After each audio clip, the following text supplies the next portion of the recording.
ওয়াকফ আইন বিরোধী প্রতিবাদ সমাবেশ অনুষ্ঠিত হলো কাটাগড় জুনিয়র হাই স্কুল মাঠে। 4 গ্রাম পঞ্চায়েত ও 3 জেলার পার্শ্ববর্তী হাজার হাজার মানুষের উপস্থিতিতে জোরদার প্রতিবাদ সমাবেশ অনুষ্ঠিত হলো পশ্চিম মেদিনীপুর জেলার গড়বেতা 1 নম্বর ব্লকের কাটাগড় জুনিয়র হাই স্কুল মাঠে। জানা যায়, গত প্রায় 2 সপ্তাহ আগে পার্লামেন্টে ওয়াকফ বিল পাস করে সংখ্যাগরিষ্ঠভাবে কেন্দ্রের বিজেপি সরকার। আর সেই বিল ইসলাম ধর্মাবলম্বী মুসলিমদের বিপক্ষে যাওয়ায় দেশের কোনায় কোনায় প্রতিবাদ বিক্ষোভ মিছিল ও সমাবেশ চলছে। প্রতিবাদের দিকে পিছিয়ে নেই পশ্চিমবঙ্গের মুসলিমরা। তারা বিভিন্ন সংগঠন এবং নিজেদের উদ্যোগে প্রতিবাদ জানাচ্ছেন বিভিন্নভাবে, তবে তা শান্তিপূর্ণভাবে করতে হবে বলে হুঁশিয়ারি দিলেন আবুল বাসার ভাইজান। চলুন আজ কাটাগড় জুনিয়র হাই স্কুল ময়দান থেকে ইমাম সাহেব সহ অন্যান্য উদ্যোক্তারা কি বললেন শুনবো বিস্তারিত। পশ্চিম মেদিনীপুর থেকে ইনামুল ভূঁইয়ার রিপোর্ট, নিউজ 10 বাংলা।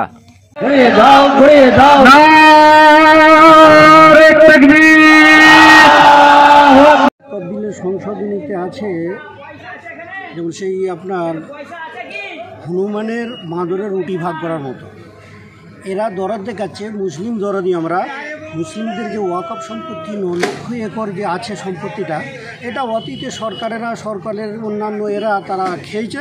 আমরা এটা মুসলিমদের জন্য উন্নয়নে লাগাবো। এটা কেমন করে ওদের মুখে সাজায়?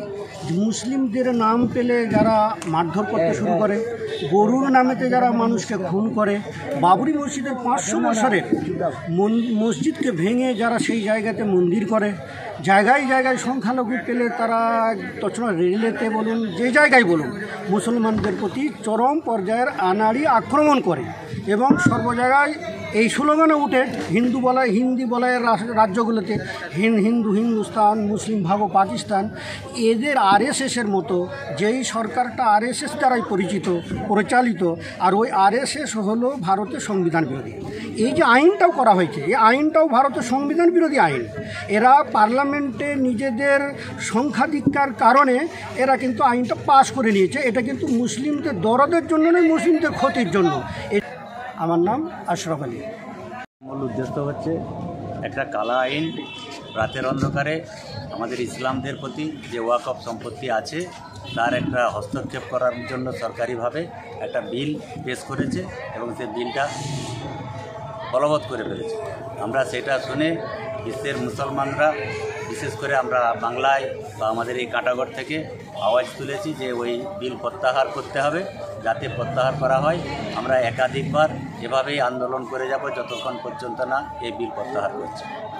সংশোধনীটা আনা হয়েছে বলতে এরপরে বলছে যে এই বিলের প্রতি নাকি যাদের সম্পদ ছিল তারাই সেটাকে ভোগ করতে পারবেনি, সেটা সরকার হস্তক্ষেপ করে সরকারি অনুমতি নিয়ে ভোগ করতে হবে। সেই জন্যই আমাদের জেহাদ, যে না, আমাদের বাপতি সম্পত্তি ইসলামের সম্পত্তি, আমরা ইসলামের জনগণের প্রতি সেভাবেই ভোগ করে যাব, আমরা কোনো সরকারি হস্তক্ষেপভাবে ভোগ করব না। আমার নাম আইসেন মণ্ডল। কি দায়িত্ব আছে? আমি সমাজসেবী। আমাদের এই সমাবেশ হলো গত কয়েকদিন আগে কেন্দ্রীয় সরকার তথা বিজেপি সরকার আমাদের ভারতবর্ষে যে ওয়াকফ সম্পত্তি আছে তার একটা বোর্ড আছে। সেই ওয়াকফ সম্পত্তির একটা ওয়াকফ অ্যামেন্ডমেন্ট যে বিল রাতের অন্ধকারে ভোট 3টার সময় পাস করিয়ে নিল এবং মহামান্য রাষ্ট্রপতি সই করিয়ে নিল, সেই ওয়াকফ বিল অ্যামেন্ডমেন্টের প্রতিবাদে আমাদের প্রতিবাদ সভা।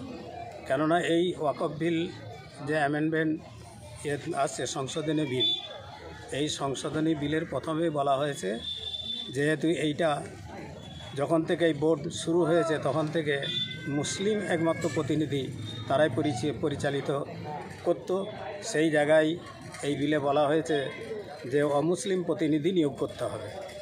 এই অমুসলিম প্রতিনিধি নিয়োগ করার মধ্য দিয়ে দেখা যাবে যেটা মুসলমানরা ঐক্যবদ্ধভাবে তাদের ধর্মীয় চেতনায় যেটা সিদ্ধান্ত নিতে পারত সেটা আর নিতে পারবে না।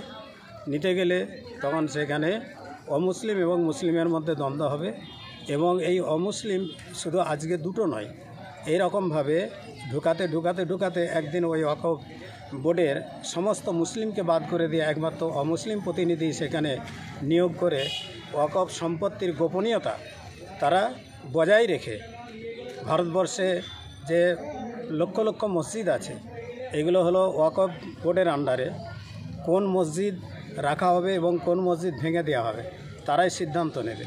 আজকে ভারতবর্ষে 2006 সালের সাচার কমিটির রিপোর্ট অনুযায়ী ভারতবর্ষে ওয়াকফ বোর্ডের সম্পত্তি হচ্ছে 6 লক্ষ একর, তার মানে প্রায় 15 লক্ষ বিঘা জমি। আমার নাম মোহাম্মদ আবু তালেব মল্লিক। পরিচয়? পরিচয় আমি এই কাঁটাবাড়িরই মানুষ।